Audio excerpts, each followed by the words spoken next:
you know that you can get free food in Ghana?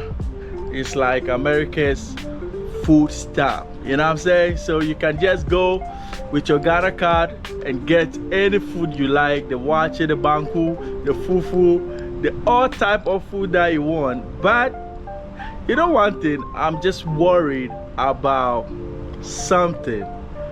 I'm just really worried and curious about this. But let's watch this video. When we come back, I'll tell you what I'm worried about this. Quietly ignited, a movement not just of charity, but of dignity, purpose, and national renewal. On the sunlit lawns of the La Palm Royal Beach Hotel, a crowd had gathered, not for entertainment, not for fanfare, but for something far deeper. That Friday, August 1st, 2025, marked a defining moment, a day that might one day be remembered as the genesis of a nationwide crusade to feed hope into every corner of Ghana. It was the day the RNAQ Foundation launched its flagship food bank initiative, a program that dared to dream that no Ghanaian, not one child, not one mother, not one elder, would go hungry again. It wasn't just another charity event with handshakes and sound bites. It was a testament, a promise, a bold reimagination of how a society cares for its own. In attendance were men and women whose presence spoke volumes. The Deputy Minister for Food and Agriculture, John Dumelo, a man long admired for his passionate advocacy for agriculture and local empowerment. The CEO of the National Youth Authority, Osman Abdullahi Ayariga, a voice for the young and marginalized. Beloved actor Ajite Anang, whose every word holds emotional sway. And of course, traditional leaders, philanthropists, community organizers, and everyday Ghanaians who came not only to witness history, but to feel it. A man whose journey from hardship to leadership wasn't merely about success, but about service. When he took the podium, the air changed. His voice did not merely echo through the halls, it pierced hearts. He didn't speak like a benefactor. He spoke like someone who had walked the roads of hunger, tasted the pain of lack, and understood that the absence of food was often the beginning of the absence of hope.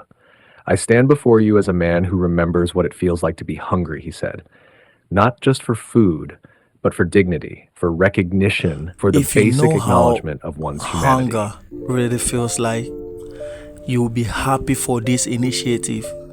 I'm super happy for this, you know what I'm saying? Because Charlie, those times when we were in Ghana, to even get food to eat is a problem. It's not like you don't have family, but sometimes life becomes difficult that even your family don't have anything to even give you when you are growing up, you know what I'm saying? So this is a game changer, and I pray this will be sustainable.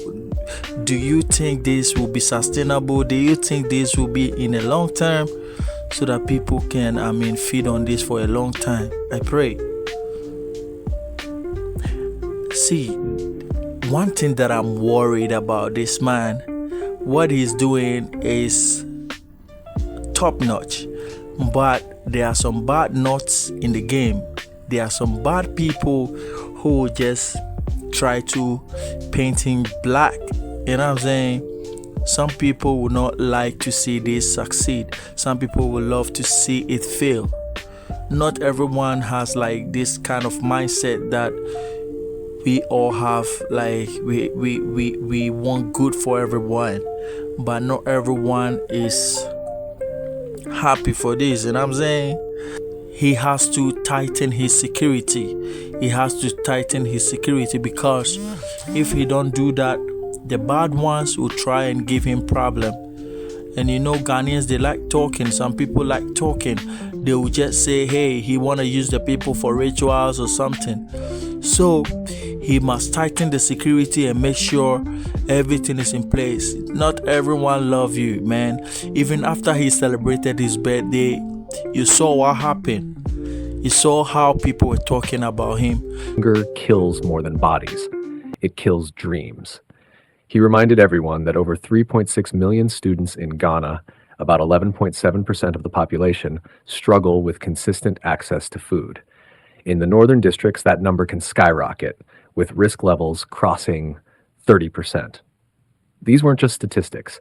These were futures at risk. This food bank offers relief and hope, he said.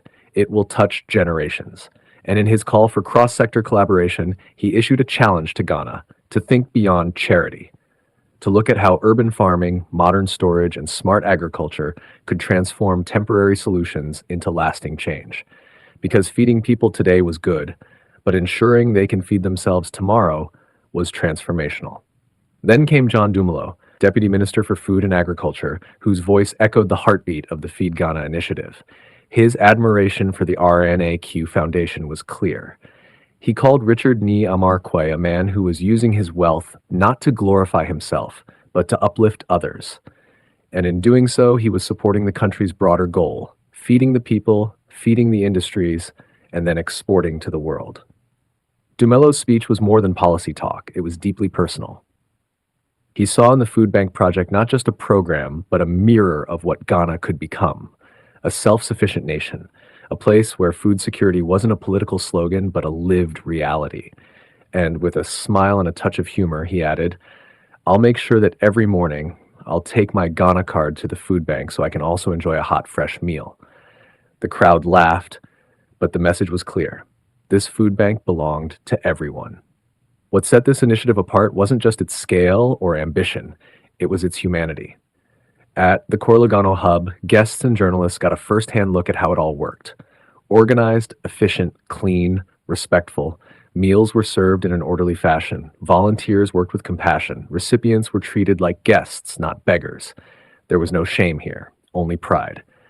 And in that, the RNAQ Foundation proved something powerful, that even in giving, there can be equality. The Foundation's vision is not short-lived. This is not a one-time event or a limited-run program. This is the beginning of a nationwide expansion. Plans are already in motion to open new food bank locations in the Ashanti region, followed by other regions across Ghana. The goal is ambitious, no hungry mouths anywhere in the country. But ambition, when grounded in purpose, becomes action. And the RNAQ Foundation has the momentum, the strategy, and most importantly, the heart. The message was clear, the mission was urgent, and the leadership was ready. But what makes this story unforgettable is not just the initiative itself, but the soul behind it. Richard Nii Quaye's final words at the event carried a weight that silence could not follow. "This is the Ghanaian dream," he said, "where we take care of our own, where the solution doesn't come from outside, but from within." People must be accountable for everything that they do over there. Some people, if care is not taken, they will be stealing the food to their houses. So I think this is so amazing. It will help Ghanaians who are hungry on the street. But I'm not saying, most Ghanaians are hungry. yeah. So I love this. God bless him so much. God bless you, Mr. Rich. And Charlie, guys, don't forget to subscribe, like, share, tell a friend to tell a friend. I just want this to reach Mr. Rich so that he will know that people care about what he's doing, and also to support what he's doing, man, so that people will be vigilant and not put him in trouble one day. So bless. I will see you in the next video. I'm out. This is your man, Lord M. Blah blah blah.